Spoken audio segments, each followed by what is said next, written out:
You probably understand how important it is to maintain a healthy gut microbiome, but what does that really mean? You might assume a healthy gut simply means lots of biodiversity, but that assumption is only a fraction of the scientific reality. In fact, there is no universally shared standard for what a healthy gut microbiome looks like, and the companies that measure it can get completely different health scores from the exact same sample.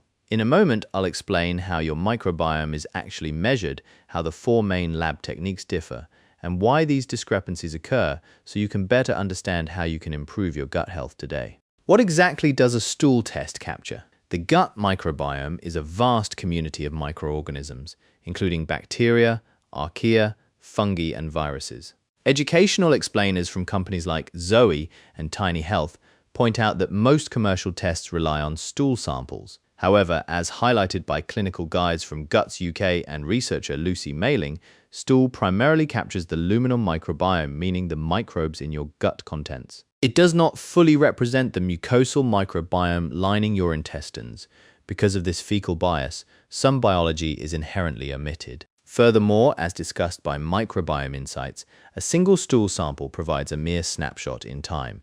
Your microbiome fluctuates daily based on your diet, stress, and medications. Because day-to-day variability is high, interpreting a single moment is often less meaningful than analyzing a long-term trend. To understand what these snapshots actually tell us, we first need to look at how tests categorize the specific microbes living in your gut. The fundamental output of most stool tests is microbial composition, or taxonomy, classifying microbes hierarchically from broad phyla down to specific species or strains. Technique guides from Tiny Health and Microbiome Insights explain that the exact snapshot depends entirely on the laboratory method. 16's sequencing mainly profiles bacteria and archaea, while shotgun metagenomics detects non-bacterial DNA, capturing fungi and viruses broadly. Conversely, targeted quantitative PCR or qPCR only reports what it was explicitly programmed to find. Depending on the test, you will usually see relative abundance, representing the percentage of total reads.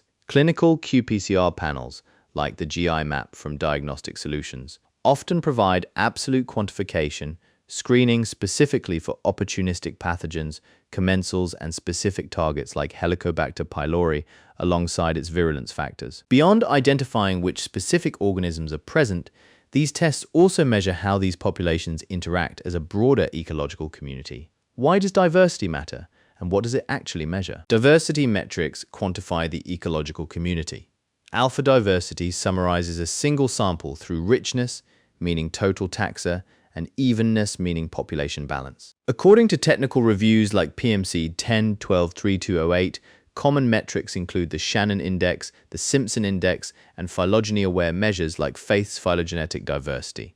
Researchers also use beta diversity to measure differences between samples, relying on metrics like Bray-Curtis, dissimilarity, and unifrac. While higher diversity correlates with better health in population studies, consensus discussions from Gut Microbiota for Health emphasize a key guardrail. High diversity is not a clinical diagnosis and is not a universal goal for every individual, as diversity can shift for reasons completely unrelated to disease. Once a test establishes the diversity and taxonomy of your gut, the next question is what those microbes are actually doing. Stool tests attempt to measure microbial function through two distinct lenses: functional potential and functional activity. Functional potential is measured using shotgun metagenomics, which maps sequenced DNA to genes and pathways to estimate capabilities like carbohydrate metabolism or vitamin biosynthesis. To measure actual functional activity, labs use metatranscriptomics, which I'll explain in a moment. Metatranscriptomics is a method that sequences microbial RNA to estimate active gene expression. Practically, DNA is stable and easier to ship, whereas RNA is highly fragile and state-dependent, making metatranscriptomics extremely sensitive to collection timing. Zoe and Tiny Health note that many reports convert these genetic pathways into simplified categories like a butyrate production potential score. You must remember these are model-based interpretations of genetic data, not direct measurements of actual metabolites, unless the test specifically includes a separate metabolomics component. While microbial DNA and RNA provide insight into the bacteria themselves, clinical tests can also look for non-microbial clues to evaluate the surrounding gastrointestinal environment.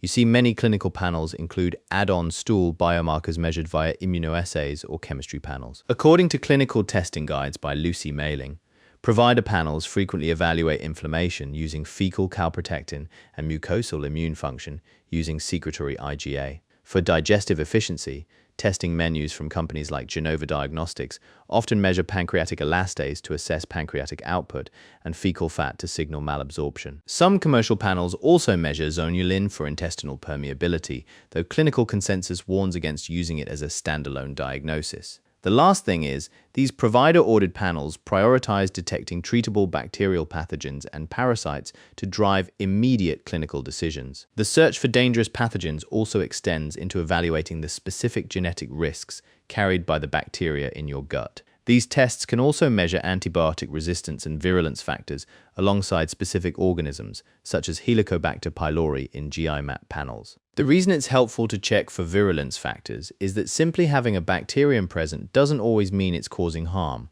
Measuring these virulence factors tells providers if the bacteria possesses the specific traits, like tissue-damaging toxins required to cause an active infection. And it's helpful to understand how antibiotic-resistant your microbiome is, because it can be used to assess how effective antibiotic medication will be for your body.